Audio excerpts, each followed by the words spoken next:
Hey everybody, how's it going? Thanks for joining me this afternoon. I've got a great stream with a great guest. He's returning, been here before, and people really enjoy him, so I'm glad he's back. Ernst, thanks for joining me, man. Thanks for having me on again, Auron. I'm looking forward to the chat and just a little bit of context here for tonight's broadcast here from the dark continent is that I'm currently sitting in the middle of a rolling blackout, so that's why my lighting is a bit ominous. I'm using my backup little battery light here, and then also my internet modem is hooked up to a small battery, but otherwise it's pitch black dark out there. There's no power in my entire area.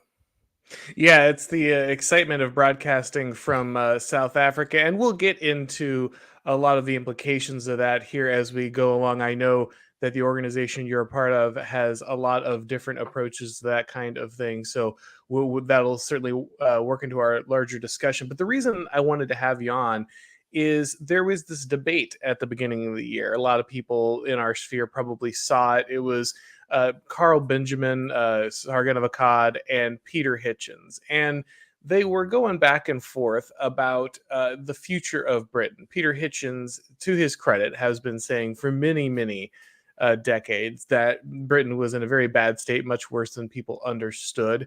That things like the Tory Party were actually a great threat to Britain, not a vehicle for conserving it.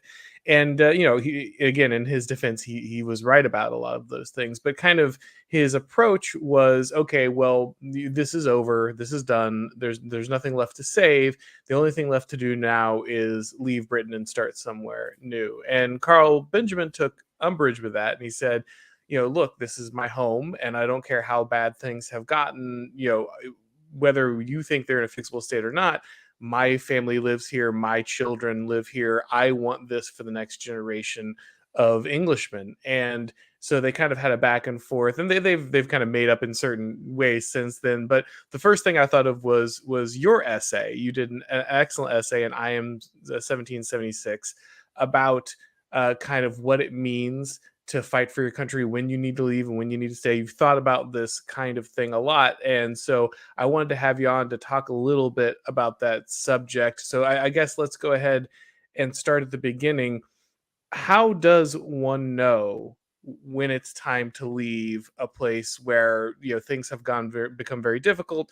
They've not a place that maybe people want to live with their families. And when is it time to kind of settle in and fight for the place where you're from? Right. So I just wanted to quickly mention something that's very ironic, specifically from my experience as a South African and Afrikaner, is the fact that the top destination where South Africans immigrate to is the United Kingdom to Yeah. flee from South Africa. So that's just something that I found very funny regarding the context that you gave before the conversation. Now, that whole question about when's the time to move and when is the time to hunker down and to fight for something bigger or towards an ideal. This is something that specifically Afrikaners have been really fighting with and thinking about for a very long time. That's specifically why in my piece, I used the history of the Afrikaner specifically to convey my point. All these different points in our history, we've been faced with that question many times over hundreds of years. Just to name two major examples, the first time this will help answer the question is specifically with the Great Trek. So in 1806, you have the English of the British Empire taking control of the Cape, 1806, and instituting a ruthless process of Anglicization and cultural suppression there at the southern tip, there at the Cape Colony. And as empires tend to do, I think this is not something unique to South Africa, and that was the primary inspiration behind the Great Trek, where my ancestors, the Boers, trekked into the unknown interior. They had decided that it was a time to move because maybe to demonstrate the point of this is not just a move away for more material wealth or for more security or for better prospects. This is actually quite the opposite. They're moving for immaterial things. They're moving for things that can't be quantified. So they would have been far better off materially if they had stayed in the Cape. under British rule, under British occupation. They would have had better business opportunities, better security, better infrastructure, better schools, better pretty much everything, service delivery, everything. And they chose to leave behind their farms, leave behind most of their belongings, and trek into the unknown. This is during a time where there's very little known about what's north. Where are we going? Well, anything's better than living here where our identity is being wiped out. So they were trekking for something that you can't quantify, you can't put a monetary value on. And the second example is the example of not moving, but when it was a time to dig, the first and the second. During that war, that's after the Boers had trekked into the interior. They had established two fledgling republics, the Oranje Vrystaat and the Transvaal Republic. And those two republics then discovered gold and diamonds. So once again, the eyes of empire fell on them, and the British pretty much wanted that gold and those diamonds, and that leads to the breakout of the First and the Second Anglo-Boer War. And during that time, the Boers didn't move. They then decided now is the time to dig a trench, quite literally. So when faced with an existential crisis, this time around, they decided that this time they have to stay and fight. But at both times, it was an existential threat that needed an answer. But both times, they chose their identity and their culture and their community over material wealth, over security, over prosperity, if you will. They chose something bigger or higher than themselves, something that you can't really put into monetary value, which I find very interesting, which then leads to the answer to your question. When is it time to move? When is it time to dig a trench? Well, I think that's going to be up to you about what you value. And we can get into that into this chat about specifically what is of value. But I think the crux of that answer to that question would be any one of your viewers personally asking themselves, what do they value most in this life? What do they value most in regards to their family? Do they value their house? Do they value their bank account? Do they value their history? Do they value their identity? Very long list of things that form a hierarchy in regards to what they value most, but that's the roots of it. They're going to have to ask that question, every one of them personally, to themselves. What do they value? And that's going to bring them much closer to the answer, whether it's a time to move or a time to dig a trench. Yeah, there's a lot of good points there that I want to unpack. I think there's a lot of important stuff there. So the first thing you said is the first place that so many Afrikaners want to leave to go to is the UK, right? And this very debate that has kind of spurred this stream was about the future of the UK, and so that brings up, I think, we'll get to the other reasons why, but that brings up a really just a logistical question for a lot of people who would say, oh, you have to flee, you have to start something else, you have to start over. There was a point at which the globe had places, you could head to the heart of Africa, you could head, to the New World, you could head westward and expand. And people could escape this kind of thing, but it's increasingly clear that when you're fleeing one area, you're only heading to a place that's heading the same direction but slower. I know you've said this many times. You guys are a few decades into the future of much of the West, and that's a difficult thing for sure.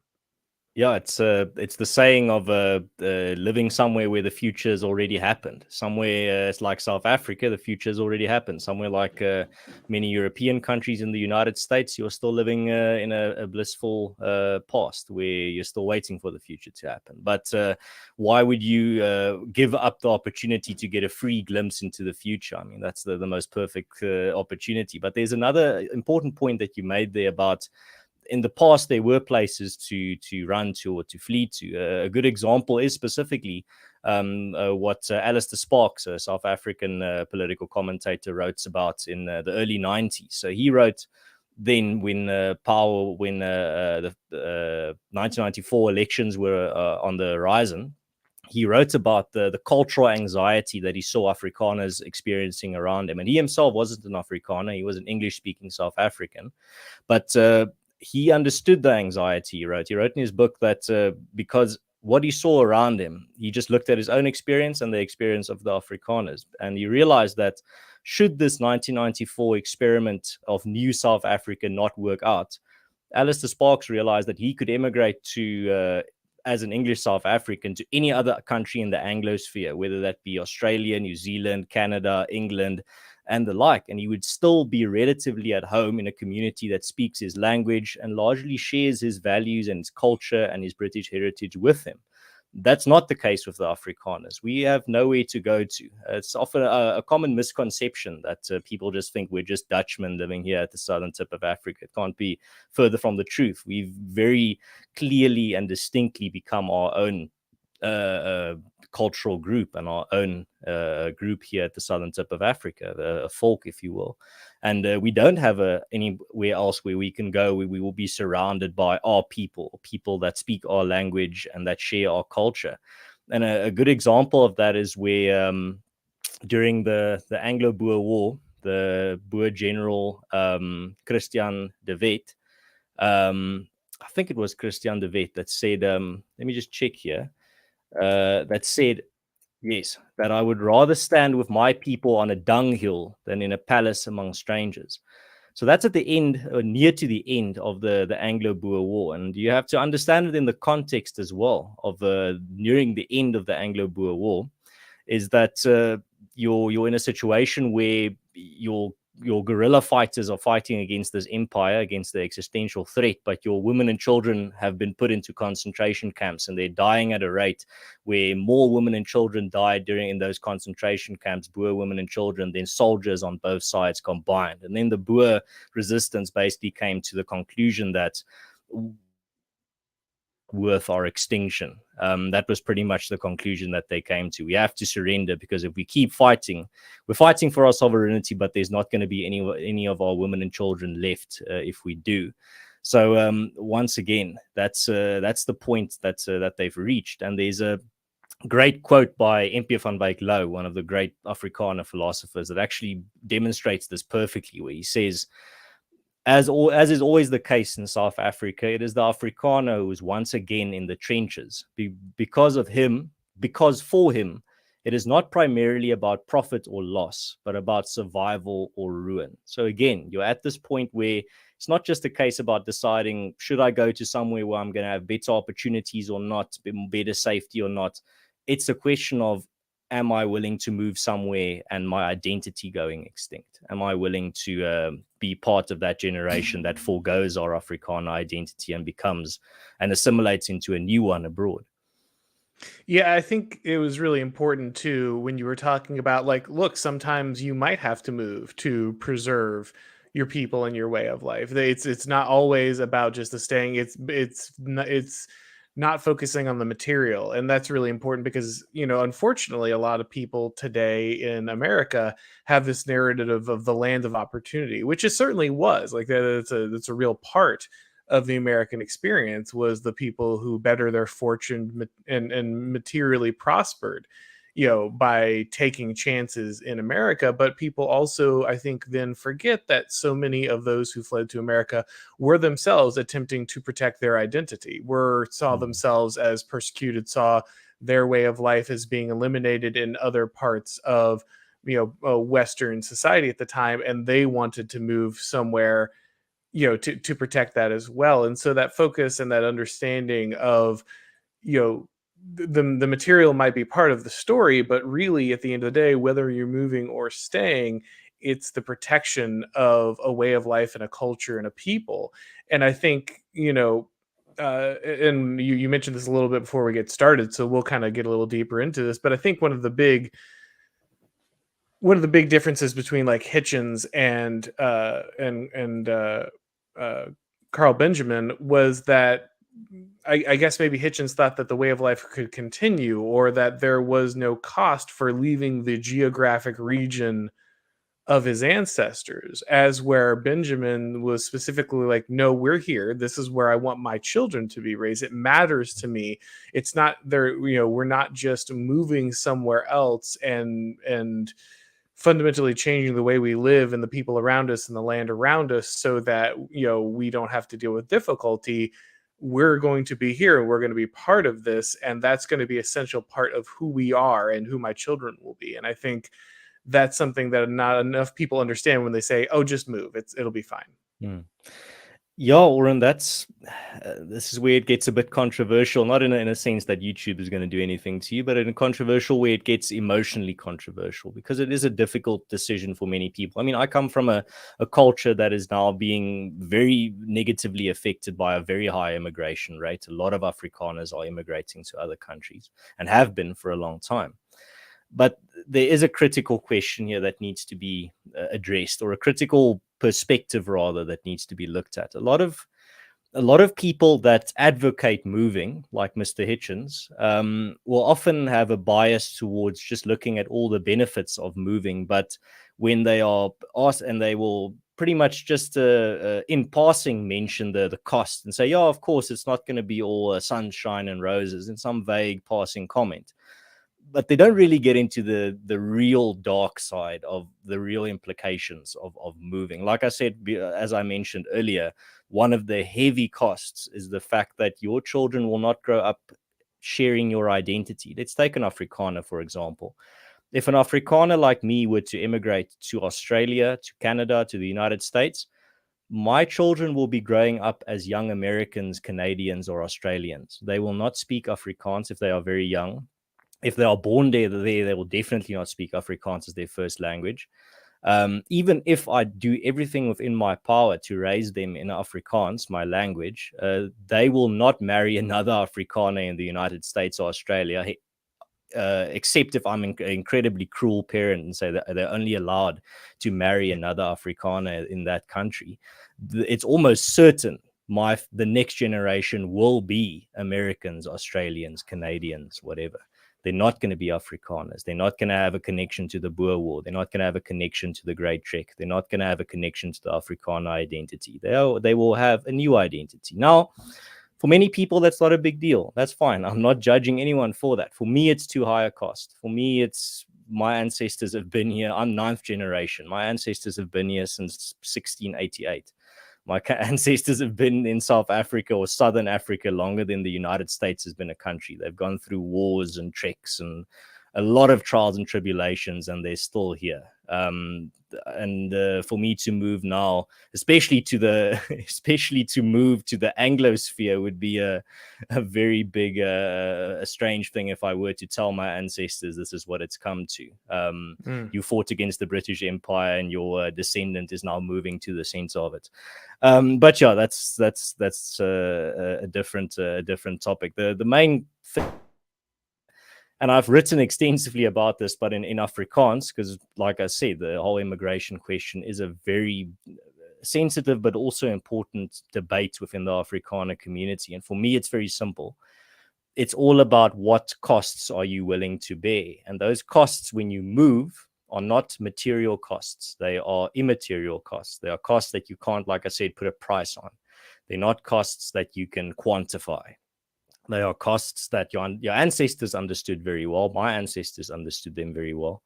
But if you're willing to make those costs, take those costs where the people that come after you, your descendants, don't share your identity, your culture, or your heritage, that's fine. I'm not willing to take up that cost. And there's a good example again from my own history, or the Afrikaners' history, that demonstrates that, and that's the fact that the majority of my ancestors are French Huguenots, and they also moved for a specific reason. The French Huguenots moved because they were being persecuted in their homeland. So a lot of them moved to South Africa to continue practicing their religion.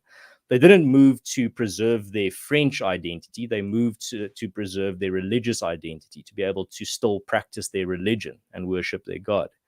And the reason is, the result is that nobody in South Africa speaks French anymore, has any connection to France, but we're still Christian.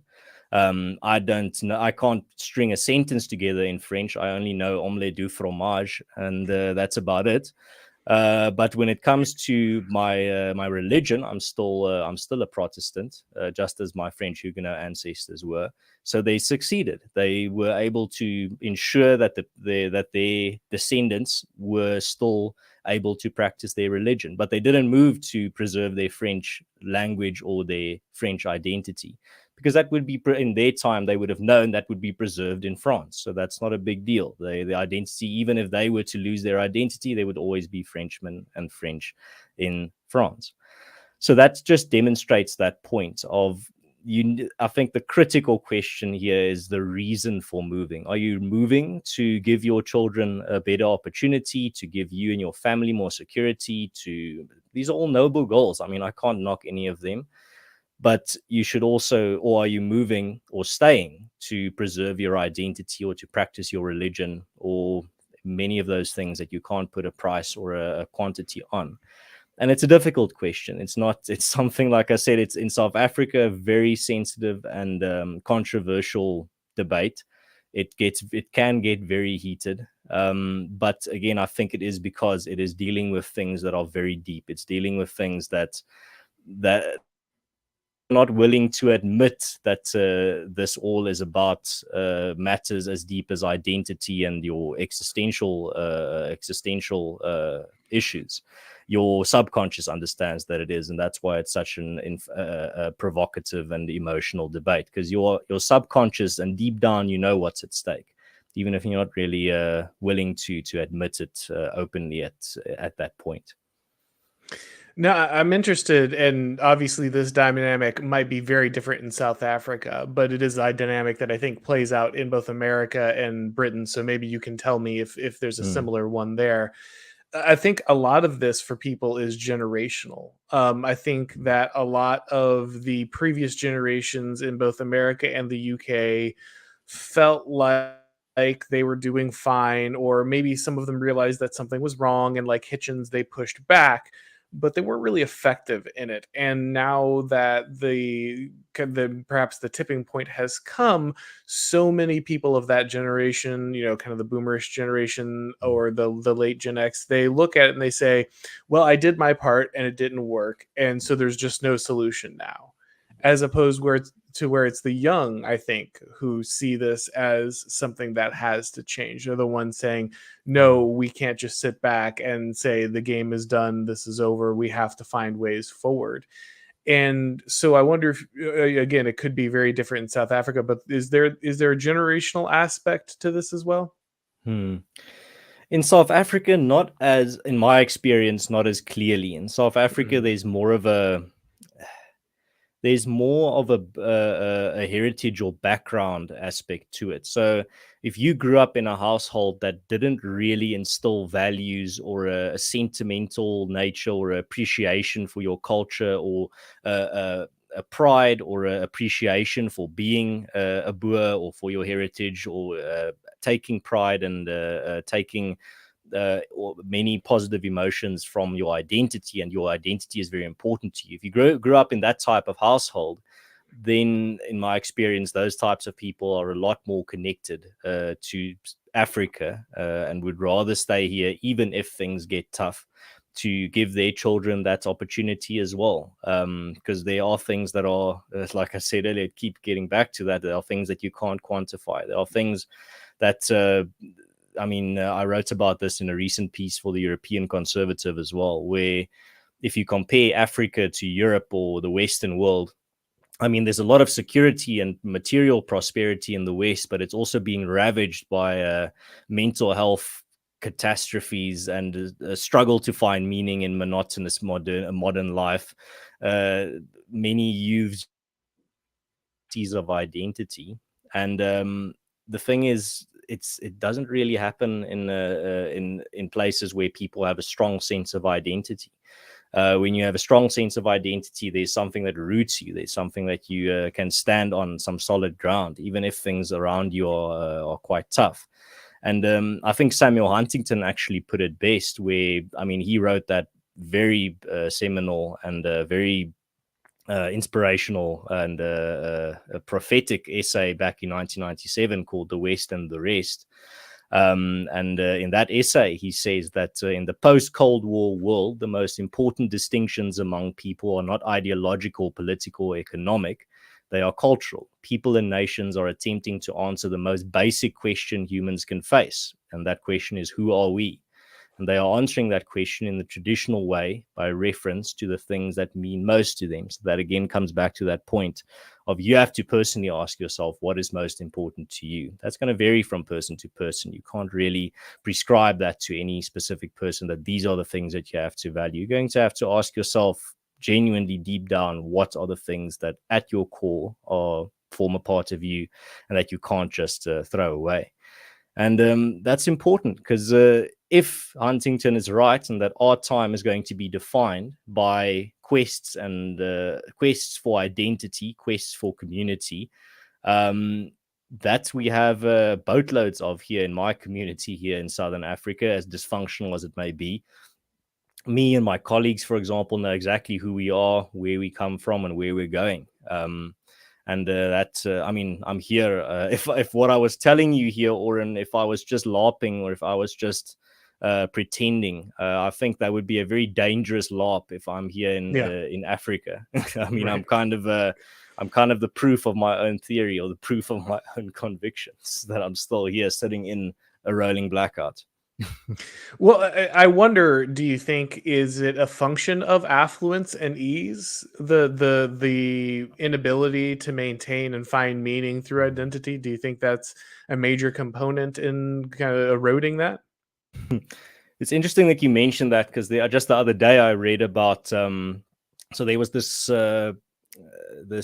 cartoon strip in the newspaper in the 1950s, in the Afrikaans newspaper, about the Afrikaners. And in that comic strip, it was telling the story of, so you have this people here, the Afrikaners, at the southern tip of Africa, and the devil wants to destroy them. So how the devil tries first by putting them under imperial administration. That doesn't work. He wages 2 major wars against them. Doesn't work. He makes them go through a small civil war and a rebellion. And then he says, fine, I'll use my most powerful weapon. I'll give them prosperity and see if they can survive that. Yeah. And that's I think that's very relevant to your question in regards to where does a lot of this come from? I think it comes from comfort. It comes from convenience. The convenience and prosperity, but specifically convenience, is the devil's most favorite tool of temptation, to have people give up their most cherished cultural treasures, their most foundational sovereignty. They will give up for comfort, for a little bit of just enjoyment or pleasure or comfort. It does definitely seem to be a connection. So that stuck with me when I read that of can your people survive prosperity? Well, time will tell. Yeah, and a huge question, of course, here in America as well. And I guess, I'll just go ahead and read the line because I really enjoy this line from your piece here. Again, if you guys haven't read it, it's over at IM 1776. Really, really excellently done. But let me see here. Where did it go?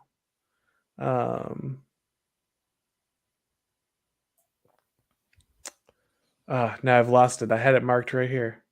It was one about the times in which you could have material. Here you go. The benefits of living in good times is that you have ample opportunities to live a comfortable life, and the advantage of living in hard times is that you have plenty of opportunities to live a great life. And I think that also really dovetails with something else that you said in that piece about the cowardice of asking your children to fight this for you later, right? To put this aside. And when you feel like you have this prosperity and things will be fine, you feel like the future of your children is secured, or the future is in general secured, and you don't really need to worry or sacrifice on its behalf. But that's exactly, it feels like, when it's not secure, when things could so easily fall apart. Like you said, that's the greatest temptation. And just, the need you have to care about something, even if you think it might, even if you think times are good, because when you don't, that's when things will get particularly difficult. Right, and that's actually a conclusion. That line that you just read from my piece is actually a conclusion that I've come to just from seeing the contrast between the province where I used to live and the province where I live now. So I grew up in the Western Cape, which is much better off in regards to job opportunities and service delivery and security than many of the other provinces. And now that I live here in Gauteng, it's a lot different. Here it's when it comes to service delivery, security, it's a whole different ball game. And I realized there was a good example of it is with neighborhood watches. So in the Western Cape, a lot has changed recently. The Western Cape has actually woken up now and started to take their security a lot more seriously. But back in the day when I was growing up, things like neighborhood watches weren't really that big of a deal in the Western Cape. They were things that people almost did like a hobby, but not really out of necessity. But when I came here to Pretoria in Gauteng, here it's a lot different. Here people don't do neighborhood watch because it's like a hobby. They do it because it's a necessity. So it's not just a bunch of people that are bored that are driving around. It's people that are very serious about their community because they realize if they don't do it, nobody's going to do it, and then their family and their community is at stake. So a lot of people always in the US and in Europe, I see, especially specifically young people, I see lamenting the fact that where are all these great men? Where are all these heroes? Where are all these great figures that we read about in history? Well, if the temperature isn't high enough and the pressure isn't high enough, those people don't have to come to the fore. It's almost like a certain type of pressure or a certain type of temperature where then those people rise to the surface, almost in like a chemical reaction. It's if you're living in a society where the emergence of great and courageous men is not really necessary, then those men will not come to the fore. So it's not surprising that in places where it's still going very well, you're not seeing this type of man or this type of person coming to the fore. That only happens when times get tough. So to get back to that line, yes, in good times, you have the opportunity to live a comfortable life and an ample opportunity. And in hard times, you have ample opportunity to live a great life. In hard times, you're also going to have a lot of opportunity to witness great men and women come to the fore, great heroic figures around you. That's also going to be one of the things that you will notice during tough times. And don't get me wrong. What you're going through in the United States is not hard times. No matter how much many black pills you take, you're still living in very, very comfortable, nice times. You can talk to me again when you've had only 3 hours of electricity a day for a year. Then we can start talking about hard times. And when you hear about people down the street, people breaking into their house and violently assaulting them, or hearing about massive unrest where dozens of trucks are being burned and people are being assaulted and attacked just on the highway because there's a massive unrest there. Things can get a lot worse, and you have to keep that in mind. I think there's a lot of danger, specifically in Western countries, for getting too ahead of yourselves and regarding, now the tough times are here, the hard times are here. This is the hard times that they're talking about. The good times are gone. No, nation is not something that happens overnight. It's something that happens over decades. It's not something that you're going to wake up. Just as an empire doesn't fall overnight, so too does hard times not just appear on your door one morning, at your door one morning when you wake up. It's something that slowly and insidiously seeps into your environment and into your community. And it starts with little things. It starts with graffiti that's not being cleaned. It starts with a cemetery that was vandalized. It starts with an 80-year-old woman getting mugged in the street. That's the first little signs of hard times, but it's very small and very subtle, and you won't notice until it's upon you. But like I said, it doesn't happen overnight, but one day it will feel like it happened overnight because it really does catch you off guard. Yeah, I think you're right to point out that, we're only at the very, very, very beginning of things here in the United States. There's still incredible material wealth and safety comparatively to situations that many, yourself included, are in.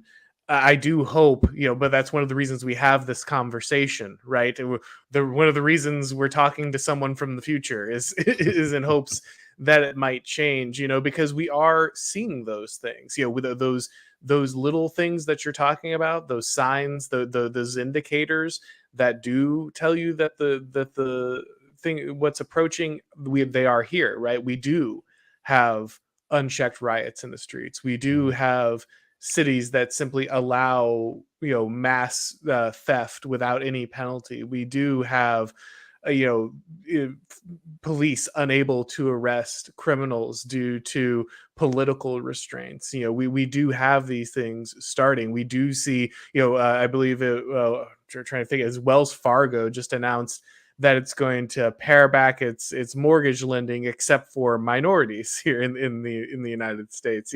We do see this deterioration that has occurred, the favored groups, unpoliced crime. We see this, and so it's not something that it is here. It's nowhere near as advanced, but it is here. And so I think many people are hoping, that there are options, that there are opportunities, that there are ways to avert, some of this. And so that's kind of the second part I wanted to talk to you about, because I know a big part of what you do is being involved in an organization that is about the trench digging, right? And so now that we kind of have talked about, when and why you might dig trenches, I want to talk a little more about what that actually looks like, because so many people in America are looking at the system and saying, this can't be solved. The institutions are redeemable. What do we do now? And I think you're living in a situation where the state institutions are already well beyond that, but you guys are looking at alternatives in order to protect your community and ensure the well-being of communities like that. Can you talk a little bit about kind of the work with your organization, the work that they do, and these alternative institutions, and that might be able to help people through difficult times like that when they're trench digging? So what the organization that I work for is called AfriForum, which is a community-based solutions organization, and also a civil rights organization. It's strange in South Africa, when you mention civil rights, Americans think of very much specifically in their context, but South Africa has its own context surrounding that. But anyway, so we have 300,000 donating members. So it's not just a little button that you go click on the website and you become a member, like liking a Facebook page. You have to give a minimum amount of a donation. So you have 300,000 of those. Actually more now, I think 310 as of this week. 310,000. And we've established many things. We've established 150 neighborhood watches all across the country. Farm watches as well. We've developed emergency support services, and we have more than 155 AfriForum branches all across the country. And these branches do everything from painting street signs, filling potholes, planting trees, planting community vegetable gardens to help people in their community that need it, and a lot more. We've got our own publishing company, film and documentary production company, own theater, and that we are just one branch or one part of a much larger solidarity movement. So the solidarity movement has many other organizations as part of it in a network. And these organizations focus on other things. So they focus on, for example, Help in the Hunt, Helping Hand focuses on helping people in the community that need assistance, like the children that don't have food or funds to go to school, and they need the type of support. But also the solidarity movement has built, for example, firstly, it's established academia, which is a private tertiary education institution, and then also Soltech, which is a world-class technical college campus that we've built for, I think, 350 million rand, which was a large part of that was just through donations from our membership base, and those donations were all 10 rand donations. So 10 rand is not even $1. So the largest donation that someone gave was $1 towards, less than $1 towards building a world-class technical college that enforces and is Afrikaans, seeing as the tertiary education, the state-based tertiary education, the universities are phasing out Afrikaans. Afrikaans is under full assault and attack on South African campuses. Students are being prohibited on South African campuses from even speaking Afrikaans in public if they live in a residence, like in Afrikaans, or in South Africa, you call it a res, almost like a hostel where a bunch of students stay. It's they're really trying to force Afrikaans out of the public campuses, and therefore we're building, through community-based initiatives, private campuses. So, but there's a critical difference what's happening here. It's not the just libertarian line of, well, the free market will solve it. It's something different. It's the community will solve it. It's not just leave it up to some corporation will have a profit motive and they'll start a private university that will protect your culture. That's not what's happening. We are, as a community, organizing around a nexus, and then using those funds that we gather to build what we need, cultural infrastructure. So we're not just leaving it up to the market. We are creating a de facto reality, and then de jure reality will follow. That's the thing when it comes to our model, is that we are building a reality that can't be ignored. We're building a reality, and then the laws will have to adapt to it. That's how it works. But yeah, in the end, AfriForum and the Solidarity Movement is probably the biggest proverbial trench digging operation on the entire African continent. Definitely the largest organization of its type in the entire Southern Hemisphere, with 300,000 members. But there's something very important that needs to be understood, and that is we can't, nothing that we do can be achieved without the community and our culture and people that share our values and our vision coming together and doing their part. It's not some billionaire swooping in to come save you. Our organization is not funded by Afrikaner billionaires or by corporations or by the government or by anything. We don't get massive donations.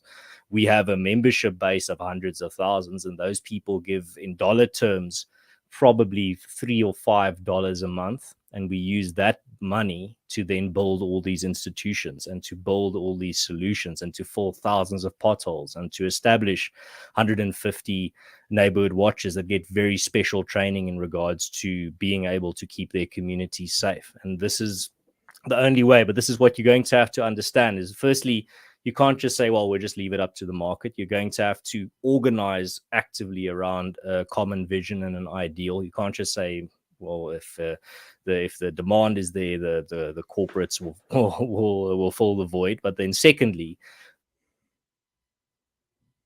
to rally around, you can't just say the profit motive is going to result in this. The Solidarity Movement is very clearly a reaction to an existential question and an existential threat. It's not a for-profit thing that just happened because some Afrikaner billionaire saw a gap in the market. Yeah, I'm so glad that you brought up that point, because I think it's really essential for a lot of people in America, American conservatives especially, understand, there's a lot of faith in the market, and there's a lot of faith in business, and understandable, because so many, conservatives built their, middle or upper middle class existence out of the business community. And so I think it's great. I just had Matthew Peterson on from New Founding yesterday, because I kind of wanted this week to be a little solutions based episode or week, and he's talking about business solutions and networking and alternative economies, and all those things are great, because you need, funding has to happen, and people need jobs, people need that kind of stuff, and I think it's essential. But I'm really glad that you brought up that that's not the only piece, that if you strictly focus on the business, you strictly focus on the market, you won't have the organizing principle. Because these large, multinational corporations, they make money by dissolving a lot of this stuff, right? Like they actually make money by making, by homogenizing a lot of this stuff and erasing the interests of different groups. And I think that making sure that people understand that if you want to protect your culture, that means an active participation by people involved in the culture, not just sitting around and waiting for some billionaire. I think that's really essential. Yeah. Yeah. And I mean, if it's just purely a for-profit motive, I mean, then you build your perfect institution, and then some guy just comes along and says, "I'll give you double the value, and I'll just buy this from you." And then, of course, if it's just profit, you sell it. But our campus, for example, that we built, if some trillionaire or billionaire from somewhere says, "I want to buy this campus and turn it into a world-class institution, English institution that will serve people from all across the world," we won't take that offer, even if he offers 10 times the value. We're not going to take that offer, because it's built for a different reason. It's built for a reason, and I keep getting back to it, a reason that you can't put a monetary value on. But what I think is also very important, there was an example from what happened in something that happened I think it was last year in South Africa, where there was an opinion piece from one of these typical, I think our version of David French here in South Africa. He wrote a piece and he said, it's all well and good that what really need is a AfriForum and solidarity for everyone, like one organization that represents everyone. And then my one colleague summed it up very well, and he says, well, if we represent everyone, we won't represent anyone. Right. The whole point of AfriForum and solidarity is that we represent, that we are working towards a very specific goal. We are working, and that we have a mission, that we are working towards an ideal, and that we represent our members. We don't just represent some vacuous idea of like the nation or the humanity or one of those types of concepts that just we just want to serve the globe, we just want to serve the world. It's that doesn't work. If you try to be something for everyone, you end up being something for nobody. Then you just become this ship without a captain. But because if you load a ship with a bunch of people that want to go to every location in the world, that ship's not going to get to any of those locations. But if you load that ship with just people that want to get to a specific location, then you're going to be damn sure that that ship's going to arrive at that location as fast as possible. So I think that's a very important point when it comes to your mission. But there's also something I think just something that I thought of now that's also important on that specific topic.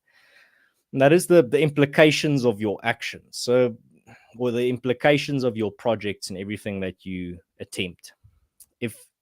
If you, for example, think it's very important, this gets back to the core question of like a time, whether to move or whether to stay.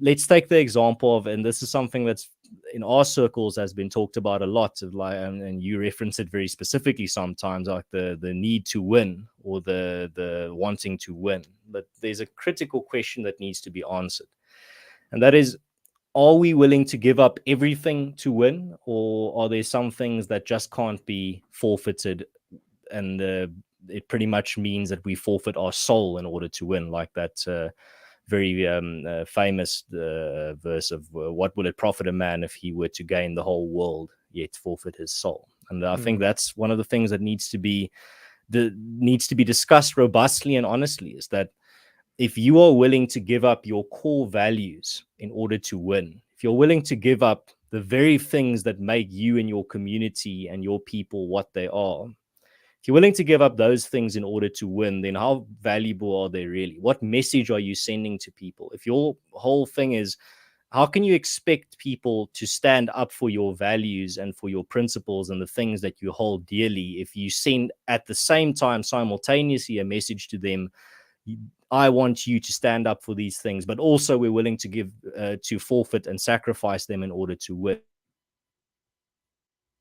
Points of moving or staying, you can't expect people to stand up. You can't expect people to stand up for their community or be proud of their heritage or their identity, and if you can't expect young people to view their identity and their heritage and their community as things worth fighting and sacrificing for, if you also tell them, but you should also be able to give up those things if the going gets a little tough. You can't have both. Either these things are integral parts of who you are, your heritage, your identity. Either they are integral parts of who you and your family and your community are, or they're not. If you don't see them as that important, if you don't see them as integral, I'm going to be very hard and frank, then your culture and your identity are just your hobbies. Then being American is just your hobby.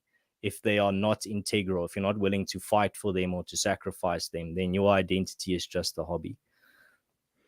Yeah, no, I think there's a lot of truth to that. And I think the key is whether it's looking at a positive vision or whether it's looking at winning.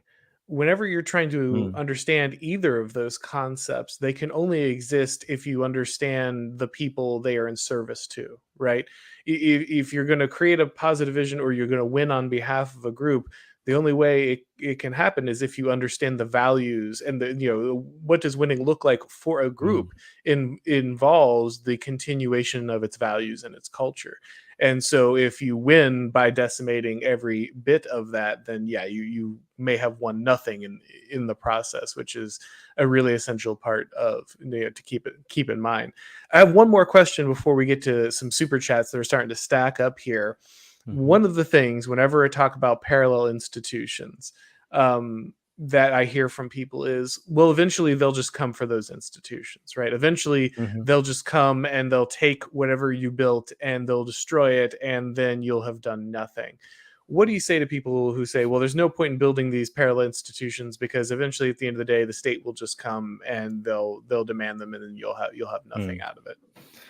Well, the head of the solidarity movement, Flip Base, or as one of my mates calls him, Flip Based, as always has a very short answer for me when I asked him I asked him that very same question a few years ago, and he told me the only thing that's a bigger risk than building these institutions is not building them at all.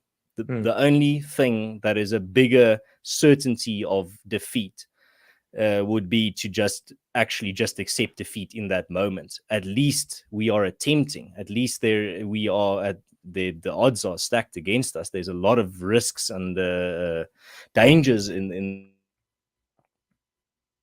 Yes, we are trying. We are building towards something because that's what our ancestors did and was successful. Our ancestors, the Boers, when they took on the British Empire, I mean, you could have just said, well, it's lost. We can't just stand up against the biggest empire on the planet, but they did. The Boers, when they trekked into the unknown, they could have just said, well, there's no way we can survive out there. We just have to stay here and live under British rule. But they went on that trek and they survived, and they built two republics. So it's a difficult question. It is definitely something that can't be ignored. I see one of my mates there is naming him by his nickname. It You have to realize, as Flip says, that the only risk that is greater than trying is the risk of not doing it all. That is the biggest risk that you can take, because then defeat is almost certain. So it is definitely a question that we often ask ourselves a lot. But then at the same time, I don't think if everyone, for example, in the solidarity or movement or an AfriForum, if we all thought that defeat is certain, I don't think any of us would be doing as Cortez did and burning our ships, basically. Hmm. If defeat and death was certain, I don't think we would be trapping ourselves here. Trapping's maybe a strong word, but anchoring ourselves here, I should rather say. I mean, technically, if you really look at it, if I took all of my meager possessions that I have and I sell everything that I have, I take out all my savings that I have, I probably could immigrate to some better, materially better off country and live not very luxuriously there, but I would be out of South Africa and Africa. I'd be away from here, but would that really be a better life? Would that really be? I always think about, personally, I think if my ancestors were to see if I were to do something like that, and I were to go back in time and tell my ancestors this is what it's come to, they would not look at me very approvingly, because my ancestors, if I were to go back in time, I'd probably meet them in some cave hiding out during the Anglo-Boer War, or I would meet them during the Great Depression, or I would meet them working in a mine. I mean, my great grandfather during the Great Depression had to sell his farm and to go work on the mines because he couldn't keep the farm anymore, just to support his family. And he did that. He did that sacrifice. But if he didn't do that sacrifice, I would probably not be here. So my ancestors have gone through much worse. And that's maybe a final thought on that question. Yeah, specifically Afrikaners, but also Westerners today. But our ancestors have gone through a lot worse. They've taken a lot worse gambling odds than us. Our odds are not great, but they're not as bad as some of the odds that our ancestors have gambled on and won. So yeah, just to finish again, I think that I always just go back to that quote from Flip where Mr. Bass said that the only risk greater than doing something would be to do nothing. Yeah, absolutely. And of course, fortune favors the bold, right? If you go out there and take action, even if your chances were smaller before, they'll be greater than they were if you had done nothing at all. Right. All right. Well, let's go ahead and take a look at a few of these super chats here, real quick. We've got Conquest Theory here for $10. Thank you very much, sir. He says the fact that the U.S. has yet to reach the point of South Africa and they're digging trenches means we should too. Winning may not occur in our lifetime, but we can turn the tide. And yeah, think about those quotes. There's that famous one from G.K. Chesterton. Rome wasn't. People didn't love Rome because it was great. Rome was great because men loved her, right? And if you're not willing to make that investment now, then you're like you said in your piece that your children will suffer for it. And so like you said, America is pretty far away from South Africa right now, and then that's a good thing for us. But being willing to make those sacrifices now might increase the chances that your children don't have to endure that, and that's kind of worth pretty much everything at the end of the day. Right, yeah, and just to respond to that as well, seeing as I think what's relevant to Conquest Theory Super Chat is something that I wrote about recently, is that, and that's specifically also the value of place. So we've been talking a lot about identity, but also specifically to zero in a little bit onto place, and that is the fact that, so you were talking about Chesterton's quotes, and I think that's perfectly demonstrated through the fact that we live now in I would almost say the mobile age, where you can live anywhere you want and you can work mobily through the internet. And a lot of people, I mean, you probably have seen this phenomenon. A lot of people are choosing now to go live in these idyllic destinations because they're these desirable little hideaway towns or whatever. They're escaping the cities, going to live in some little romantic town, and they just work from home. But the thing here is, and this is critical to understand, is that with those people that move to these places, their top priority is to live to work in an office with a postcard view, or to live a life where they don't have to fight for their community. They move or act are always moving to places which those people that live there currently, those people have invested their lives in those places. They love dearly those places.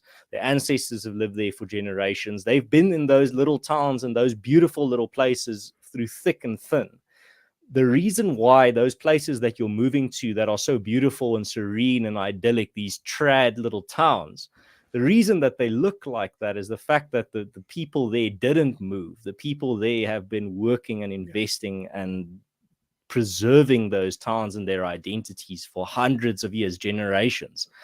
And now a lot of these Johnny-come-latelys are coming to live there because they are escaping the city hellholes and to come live with a postcard view. But they're picking the fruits of intergenerational responsibilities and sacrifices that they and their ancestors didn't make. And they are oblivious to these intergenerational sacrifices and responsibilities and traditions that made those little places great that they're fleeing to. So most concerning is that there's little to no guarantee that these new residents that are moving there from worse places will stay and fight when similar challenges arise in those places, which made them leave their previous home in the first place. You just become a prosperity nomad. So you just move to every place as long as the going's well there, as long as it's nice and beautiful, you live there. But then when the going gets tough, when the same challenges arise, when the water rises again, you just move to higher ground again. And everyone just gets trapped in this globalist mentality of the world is your oyster, so you just move to higher ground every time the water rises, until one day, the very last day, all of mankind is just, you're just trapped in one little spot where there's no more place to run to. Everything is gone, everything is underwater, there's just one little island left.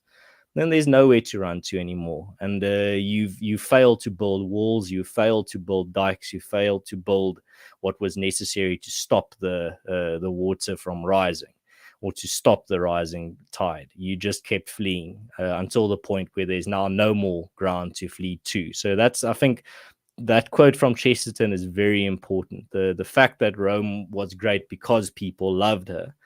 Those little places that people are fleeing to, and those towns, those aesthetic, beautiful, traditional towns that people are going to live in now, are the way they are because of intergenerational sacrifices and responsibilities. And unfortunately, frankly, most of the people going to live there just are completely oblivious to that fact. Yeah, and that's so important. And this is just dominating America right now. So much of America's system is federal, and this is supposed to save us because each state can live in its own way and its own culture and make its own decisions in certain areas. But what we're seeing is that red and rural America is simply being invaded by Californians and New Yorkers who are coming in and, like you said, just picking the fruits of these states that said no to all these things that their states, wholeheartedly embraced. And now when they arrive in Texas or Tennessee or Florida, they immediately, of course, like you said, they don't have those values, they don't care about them, and so just by their presence they immediately start changing the nature of those places. All the housing prices skyrocket, the people who live there in the first place can't live there anymore. The churn of the people coming in completely changes that intergenerational investment that you're talking about, and all of a sudden the places they flee to look exactly like the places they left from. And so yeah, that and the COVID and the mobile working option has only accelerated that phenomenon. So I think that's a really essential observation. Yeah, we've got Aura post here for $9.99. Thank you very much, sir. Catching this late, but just wanted to say that Ernst is a real mensch. Absolutely. Is the catabolic breakdown of South Africa inevitable, or is there any reality of recapturing governance over the whole nation?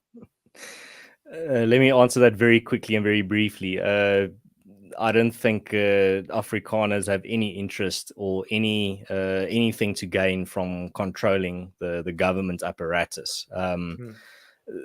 The thing that happened when during apartheid, when Afrikaners were in control of the government apparatus, was it just degenerated our culture into state dependence. We just got to a point where everything that the state was doing, or everything that we didn't want to do, the state did for us. So we didn't have to preserve our language. The state did that for you. You don't have to raise your children morally. The state did that for you. You don't have to preserve your monuments and your heritage. The state will do that for you. You don't have to start businesses and create jobs. The state will create the jobs that we need. Up until the very point you lose control of that state and the state becomes an active antagonistic force against your people, then you're high and dry. And now suddenly, then you realize the dark situation that you yourself had gotten yourself into. Now you have to start preserving your heritage from scratch. You have to fight again to preserve your language. You have to start building your own schools again, because now the schools are under the administration of a government that actively wants to destroy your language and is antagonistic towards your culture. The very same apparatus that you used in the previous generation to preserve your culture and your heritage and your language is now actively being used to destroy your language and your culture and your community. So that's the lesson that we've learned, is that you can't save your community through the state leviathan. You can't keep chasing this philosophy of, if only we get control of the leviathan, then everything will be fine again. Like, no, there are costs and benefits to everything. The cost of controlling the leviathan is that you forget all of your abilities of being able to run your own communities yourself and to be sovereign in your own community. You give everything over to the state. It's just a natural progression of what happens. So yeah, to get back to the question, or to the comment, it is a question. I don't think that's something that Afrikaners wish for. The loss of state control was devastating for Afrikaners culturally, and we had to start from scratch again. But it was a very important lesson that we learned, and now we are slowly taking things into our own hands again in regards to preserving our language, our culture, our way of life, our values. Everything now is from grassroots level being preserved and rebuilt, and it's got our name on it now. It's not a government that is that's everything is not hinging on this big government that is doing all of that, because one day that can all just be taken away from you, and then you're being left high and dry. That's the lesson that we learned. So I think that's an important lesson that I think for Americans specifically as well, you should be careful that you don't just end up getting lost in this chase to get control over the Leviathan, and without realizing that riding the Leviathan is also not, it also comes with its own major costs, often insidious costs that you only realize after you get off again. All right, guys. Well, thank you for your questions, and Ernst, thanks for coming in. It's been a great discussion. If people want to find, the things you've written, follow you on Twitter, check out what you're working on, where should they go? Well, they can find me at Conscious Caracal. That's on Twitter and on YouTube. On YouTube, I have a channel where I interview specifically guests that talk about topics pertaining to South Africa, but also in a broader sense, topics that people abroad can learn from. And then I also post and comment a lot on Twitter. So there's specifically those two platforms. And yeah, it's basically that. Thank you very much for the opportunity, Auron.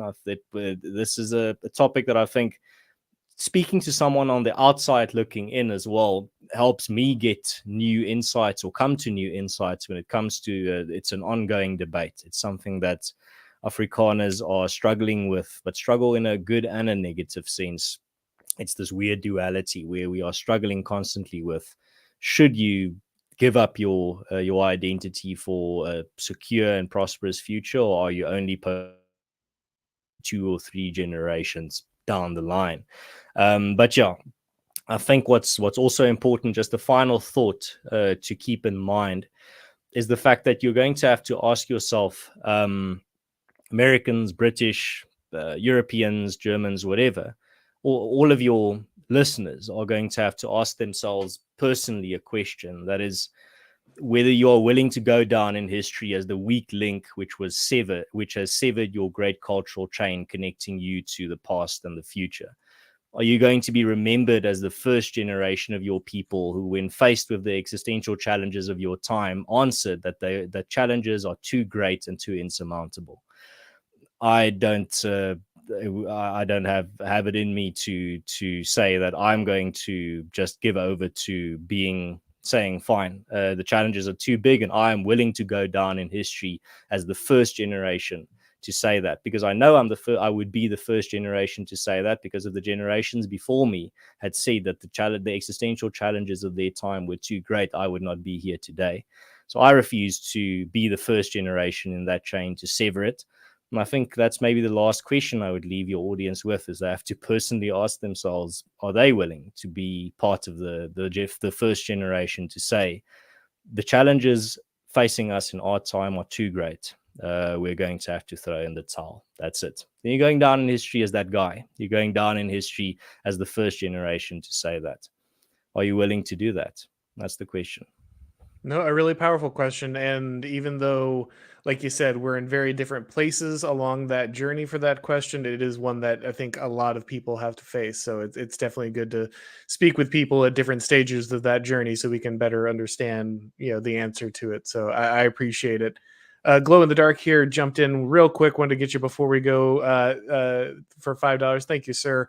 South of the USA understands we have a lot of Yankee gaslighters and corporations tearing down statues. And yeah, I mean, that's very true. There's, like I said, the northern invasion of many of the red states is very real, and it's got a very serious impact.